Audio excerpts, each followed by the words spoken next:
Morning po. Ngayon po ay aking ipapakita sa inyo ang aking mga plants. Hindi man po siya ganun kagandahan, pero happy po ako na i-share ito sa inyo. Ito po ang aking badyang. Yan po.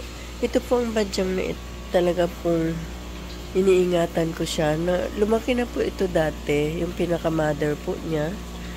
Tapos, dala na rin po ng mga bagyo, ulan, init, araw. Medyo bumigay po siya. Pero akin pong na-preserve, nagkaroon po siya ng mga suhi. Ayan po, yung kanyang suhi. At yun, ito naman po, yung aking samot-saring plants. Ito naman po ay nanggaling daw po ito sa ibang bansa. Ayan, ang kanyang bulaklak ngayon ay isa pa lang.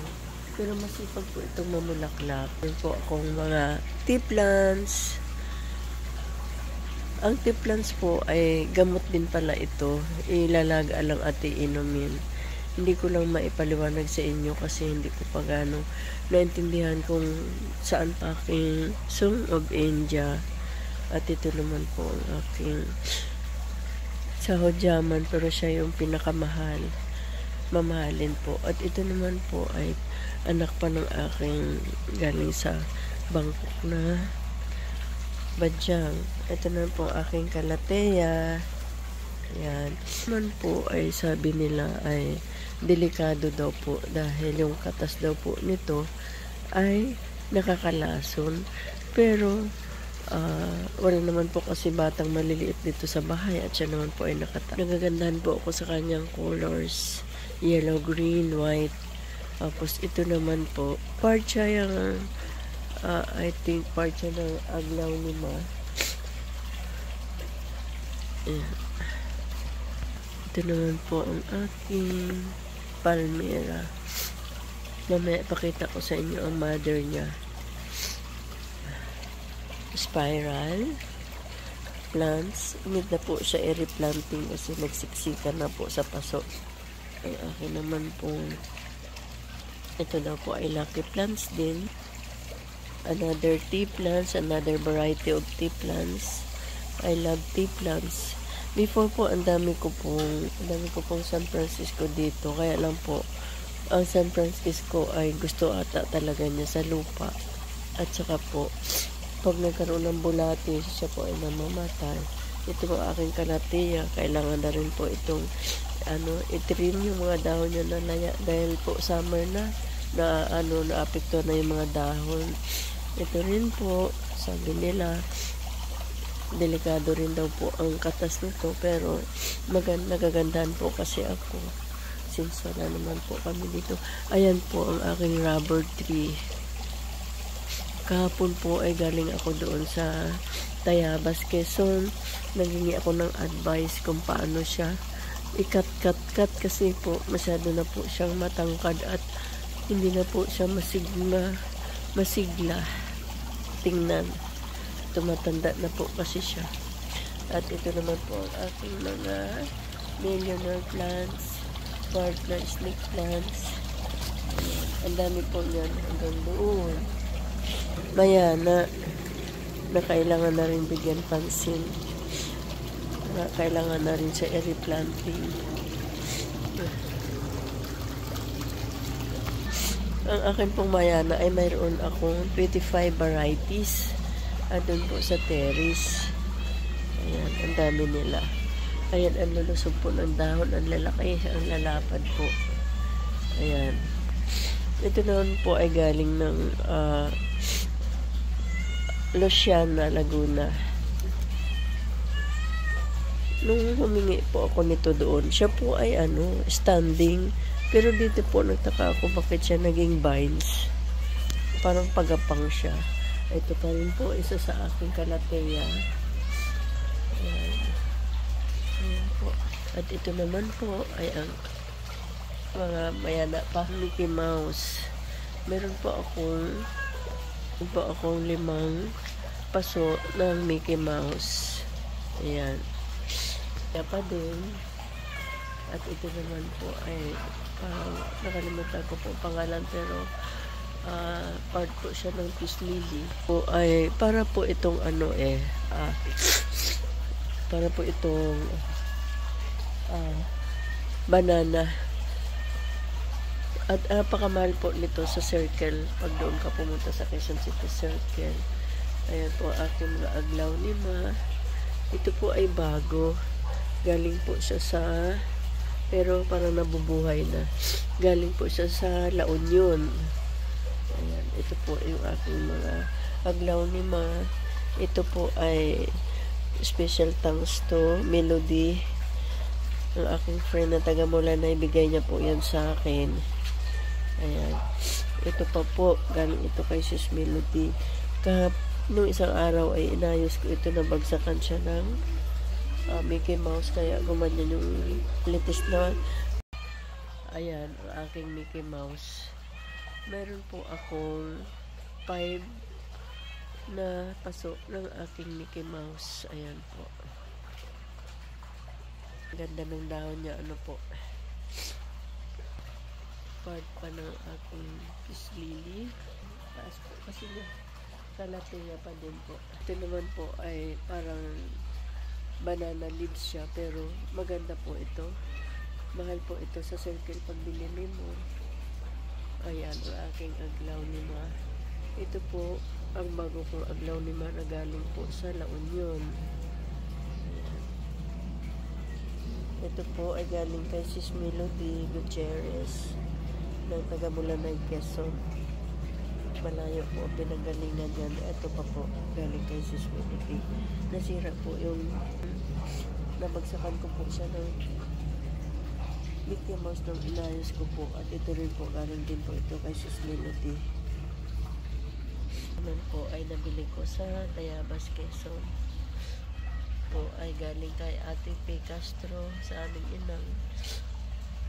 Sinave ko po siya kasi nakita ko po lantang-lanta na siya at parang mamamatay na. Ayan yan, malaki na siya. At ito naman po aking mga aglaw ni Ma na iba pa. Ito po naman ay galing po ito kay Sis Carla Manalo. Bigay po niya ito sa akin sa Mulanay, Quezon. Buhay na rin po siya.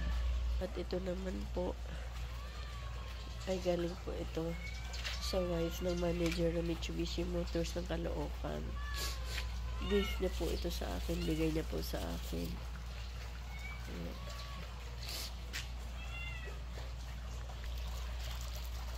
Ito. Siniperate ko siya kasi nagkaroon siya ng aphids. Pero pawala na po yung aphids. Ayan, meron pa konti-konti. Ayan ang aking spiral plants na kailangan ko na rin replanting. Ilipat sa malaking paso dahil palaki na siya. Ito po pong rubber tree na kailangan na rin talaga replanting. Ito lalo na ayan.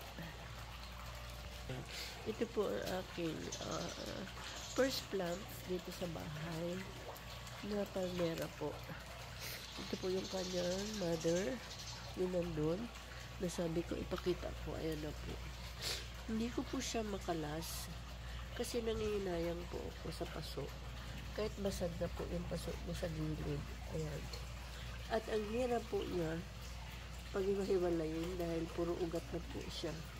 Pero kahit pa paano nakakuha po ko ng kanyang suhi na buhay ko naman. Pero mahirap po siya buhayin talaga. Ito naman po. Ayan. Ang plants na ito ay mahal po ito. Nakikita ko lamang siya sa mga hotel, sa mga resort, at sa mga nakakita po ko sa kanya sa Josephine Restaurant sa Tagaytay. Tikit mata po nang binili ko ito. Medyo pricey pero tingnan nyo naman ang ganda po. Bumigay na po yan. Nalaglag po siya sa swimming pool. Nag-swimming siya. So, nabali po siya. Naputol. Pinutol ko po at nabuhay naman. Ayan po. Kung makikita niyo po yung mga old pictures ko, sila po yung mga original na plants ko dito sa bahay, sa tabi ng swimming pool. Gustong-gusto ko po itong bamboo plants na ito, lucky plant. Bukod sa lucky plant siya, matibay po siya sa tabi ng swimming pool. Ayan ang aking kalatea na kailangan na rin i-replanting. Ano nga pa pangalan nito? Nasa dulo ng aking ayan, kalatea din. Ang dami ko pong kalatea na iba-ibang varieties. Ito po, ang peace lily na nagpapakita ng bulaklak na. Marami po yan. Nandun sa kabila yung iba. Ayan.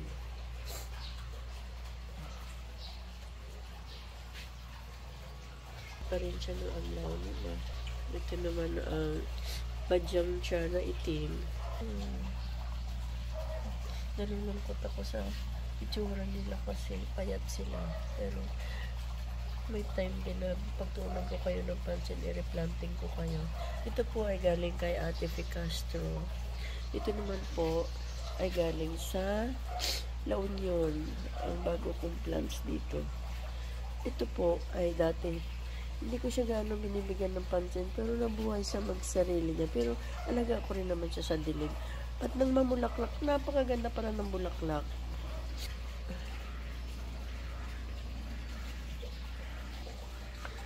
Ito naman po ang aking mga snake plants. Ayan.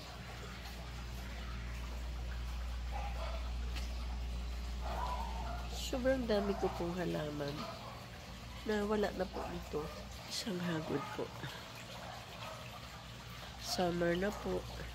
Tsak marami na naman kaming bisita na magsiswimming dito. Ang dami pong dahon-dahon na nakakalat sa loob ng swimming pool. Ito po ang aking money tree. Ayan. Pinilipat ko siya dito kasi doon siya dati sa sulok. Parang naghanap po siya ng araw. Ang aking kalatea. Peace lily. Pero part siya ng kalatea. Ay, nakita niyo po ano. Nakatungin ang kanya mga flowers.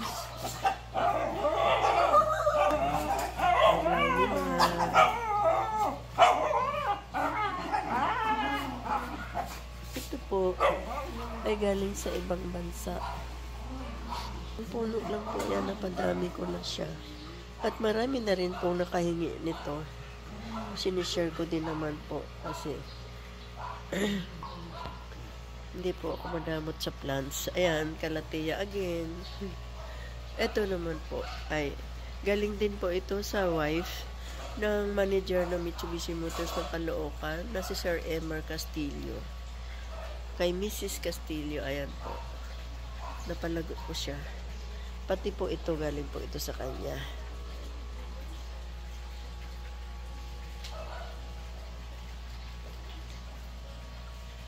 Ayan po, ang aking millionaire plants. Ito rin po, galing po ito sa manager ng Mitsubishi Motors. Ito pa rin po, isa sa aking money tree na bala kong ilipat sa labas ng bahay.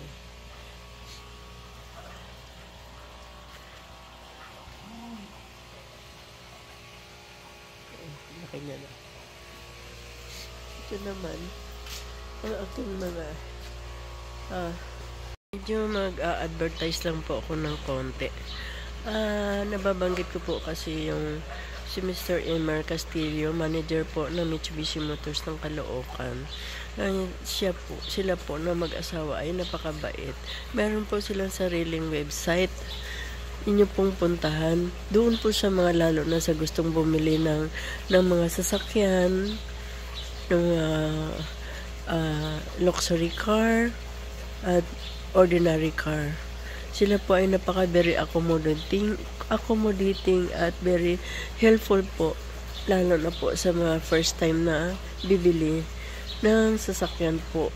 Hindi po nila kayo pababayaan, tutulungan po nila kayo hanggang sa makakuha po kayo ng unit as long as ma-provide nyo po ang mga requirements po. Yun po. Hanapin nyo lang po ang website ng Mitsubishi Motors Caloocan under the name of Sir Emer Castillo. Ayan po. Ngayon naman po ay dadako tayo roon sa gilid ng kabilang side ng bahay. Andun po yung parang aking nursery ng plants. Ito na po ang sagot ko sa mga plants lovers na mga nagme-message sa akin na humihingi ng tips ano daw po ang pandidilig sa plants. Ito po ay pinagbabara na overripe na mga vegetables, ang mga ng gulay, prutas, pinagbabaran ko. Tapos papunuin ko siya ng water. Tapos nilalagyan ko ng tatlong ganito po. Tapos pupunuin ko na po siya ng tubig. Tapos ididilig ko na po siya sa mga plants. Ayan. At ang bawat paso po, yung malalaki po ay 2 tabo. Po yung gamit kong tabo. 2 po nito sa isang paso. Mayroon pa po akong blue na tabo. Medyo malaki konti dito. Naman po sa maliliit na paso ay tag-iisang tabo po. Ngayon po kasi ay summer, so everyday ko po siya dinidiligan. Pero po, pag tag-ulan, every other day ko po siya dinidiligan. Ayan po ang aking tips sa mga friends na naghingi sa akin ng advice kung ano ipinandidilig ko sa halaman.